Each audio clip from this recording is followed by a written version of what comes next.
हाय दोस्तों, आप सब कैसे हैं। आशा करती हूँ आप सभी लोग अच्छे होंगे। दोस्तों, आज हम एक सकारात्मक यानी पॉजिटिव कहानी सुनने वाले हैं। आज हमारी पॉजिटिव कहानी का टाइटल है सोच और शक्ति। चलिए दोस्तों, फिर इस कहानी को हम सुनते हैं। जीवन में सकारात्मक सोच हमें आगे बढ़ने में सदैव सहायता रखती है। सकारात्मक सोच हो तो व्यक्ति हर मुश्किल में कोई ना कोई रास्ता निकाल ही लेता है। सकारात्मक सोच वाले व्यक्ति मानसिक रूप से सुदृढ़ होते हैं। वह हर परिस्थिति में संभावना रखते हैं कि सकारात्मक ढूंढता है। हर चीज में वो सकारात्मकता ढूंढते हैं। सकारात्मक सोच हमें आशावादी भी बनाती है।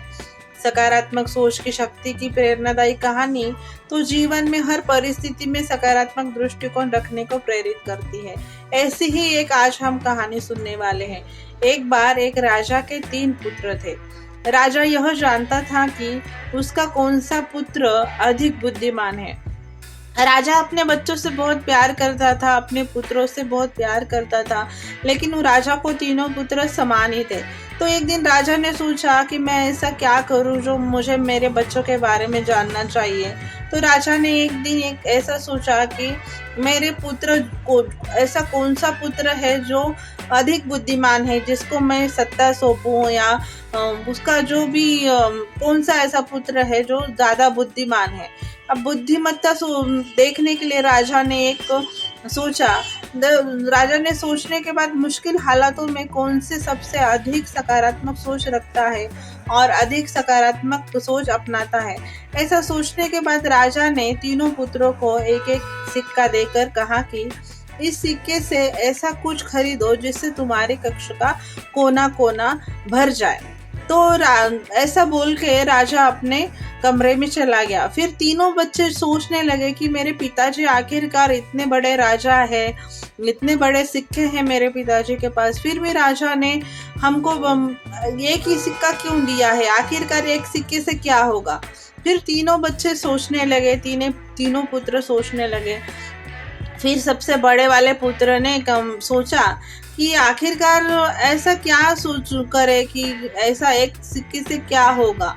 फिर वो काफी देर सोचने लगा। फिर बड़े राजकुमार को लगता था कि 1 रुपए से ऐसा कुछ नहीं खरीदा जा सके जिससे कमरे का कोना कोना भर जाए, इसलिए वह कुछ भी नहीं खरीद पाया। वो सोचने लगा कि 1 रुपए से क्या ऐसा खरीदना चाहिए और क्या ऐसा 1 रुपए में मिलेगा जो मेरे कमरे का पूरा कोना कोना भर जाए।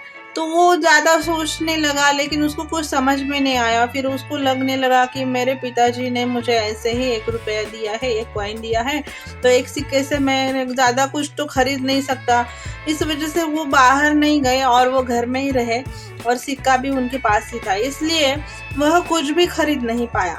दूसरे राजकुमार ने थोड़ी बुद्धि लगाई और बाजार से भंगार खरीदकर अपने कमरे के चारों कोनों में फैला दिया। दूसरे पुत्र ने सोचा कि ऐसा क्या खरीदा जाए। फिर उन्होंने काफी सोचने के बाद उनको लगा कि शायद 1 रुपए में 1 कॉइन में मैं भंगार ही खरीद सकता हूँ। वो फिर भंगार की दुकान में गए। फिर भंगार की दुकान से एक सिक्का देकर काफी भंगार सामान लेके आए और जो भी भंगार सामान लेके आए वो अपने कमरों में उन्होंने फैला दिया। पूरे कमरे का कोना कोना उन्होंने भंगार सामान से फैला दिया। फिर सबसे जो छोटा वाला राजकुमार था वो थोड़ा सकारात्मक सोच वाला था। वो थोड़ा सोचने लगा कि मैं ऐसा क्या करूं जो पिताजी ने कहा है कि ऐसी कोई चीज लाओ जो पूरा कमरे में भर जाए और कमरे रोशनदान बने।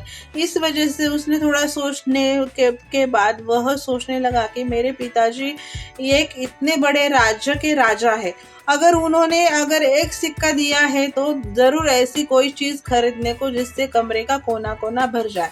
तो ये सब उसने सोचने के बाद ये काफी देर वो सोचने लगा। फिर उसको लगा कि कुछ ना कुछ जरूर तो ऐसा वास्तविक होगा जो मेरा कमरा भर जाएगा।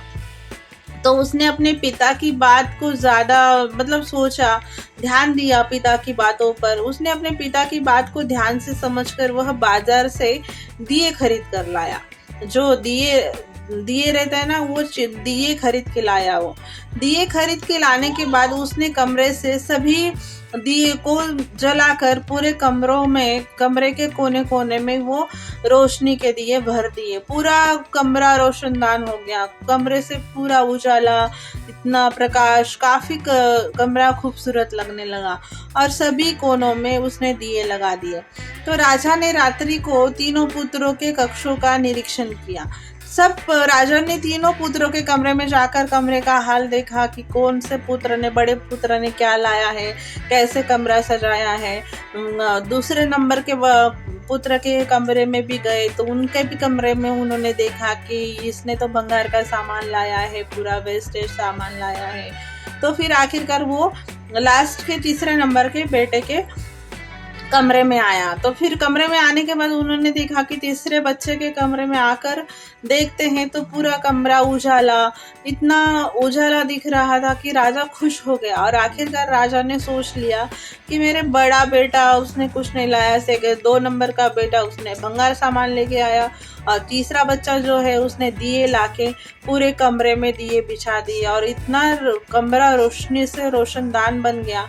तो ये सब देखकर राजा काफी खुश हो गया और राजा का मन प्रसन्न हो गया। तो राजा ने ये सब देखने के बाद, तुम्हारे कक्ष का कोना कोना भरा होना चाहिए, ये सब बोलने के बाद, लेकिन ये राजा जब उन तीनों को आखिरकार उन तीनों पुत्रों को राजा ने बुला लिया और सबको बिठाकर राजा ने उनसे बात करना शुरू कर दी। राजा ने उनसे कहा कि मैं रात्रि में तुम्हारे कक्ष में आऊंगा, ऐसा मैं तुमको बोल के गया था, तुम्हारे कक्ष का कोना कोना भरा होना चाहिए, यह मैं आपको लोगों को बोल के गया था। लेकिन तुम दोनों ने उस ओर ध्यान नहीं दिया, बल्कि तुम दोनों की सोच नकारात्मक थी। इससे ऐसा कुछ नहीं खरीदा जा सकता, ये तुमने नकारात्मक सोच तुमने सोच लिया।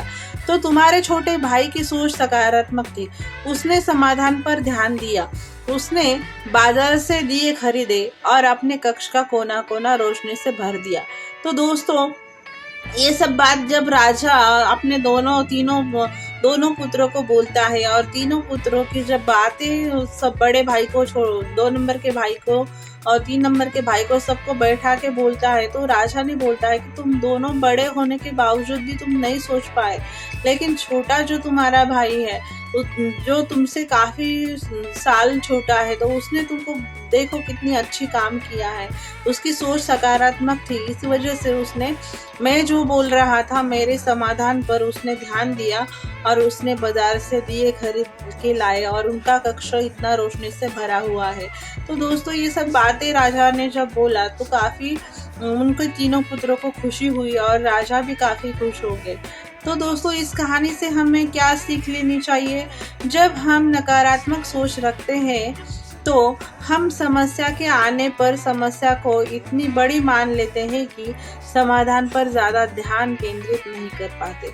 तो कौन सी भी जीवन में संकट आए दोस्तों, तो हम इतना वो संकट को इतना बड़ा समझते हैं कि हमको लगता है कि अब हम इस संकट से बाहर नहीं निकल सकते। लेकिन हिम्मत बांधनी चाहिए, कभी हार नहीं माननी चाहिए। लेकिन जब हमारे सामने समस्या खड़ी रहती है तो उसका उत्तर भी हमारे पास रहता है। तो थोड़ा सोच समझ के और अपना जो भी संकट है उसको देख के समझ के उस पर रास्ता निकालना चाहिए। और जो भी बड़ी चीज़ अपने जीवन में आती है उसका रास्ता हमें ज़रूर मिलता है। फर्क सिर्फ इतना है कि अपना दिमाग थोड़ा शांत रखना चाहिए और अपने काम पर फोकस करना चाहिए और हमेशा सकारात्मक दृष्टिकोण हर चीज़ में रखना चाहिए। तो दोस्तों, आपको यह कहानी, एक छोटी सी कहानी आपको कैसी लगी? आपको यह कहानी अच्छी लगी हो तो हमारे चैनल को आपने सब्सक्राइब नहीं किया हो तो सब्सक्राइब करें, लाइक करें और कल मिलते हैं एक नई कहानी में दोस्तों। तब तक के लिए बाय, अपना ज़रूर ख्याल रखें।